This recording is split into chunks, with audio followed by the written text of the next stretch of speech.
Welcome to Sweet Life Beat Life. We hope this video helps. In this video, I will show you how to make sorbet with a juicer. Get ready to create a delightful, healthy dessert using a surprisingly simple method.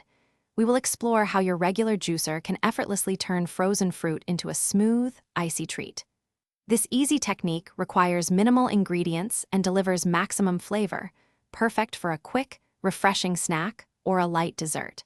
You will be enjoying homemade sorbet in no time at all. First, select your favorite ripe fruits. Berries, mango, or pineapple work wonderfully. Wash them thoroughly and then chop them into small 1-inch pieces.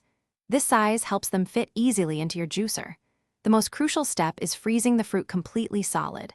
Place the chopped fruit in a single layer on a baking sheet, then transfer to an airtight container. Freeze for a minimum of 4 hours, or ideally, overnight, to ensure perfect sorbet consistency. Now for the magic. For the best texture, use a slow juicer, also known as a masticating juicer. These juicers excel at processing frozen ingredients.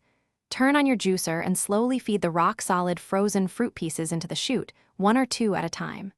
The juicer will extract the pulp, leaving you with a wonderfully smooth, soft-serve consistency. Watch as your delicious, homemade sorbet emerges, ready to be enjoyed instantly. Your fresh, homemade sorbet is best enjoyed right away when it has that perfect soft-serve consistency.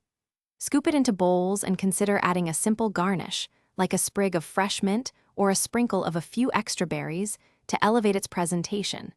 If you have any leftovers, transfer them to an airtight container and store them in the freezer. When ready to enjoy again, let it soften at room temperature for about 10 minutes before serving. Thanks for watching.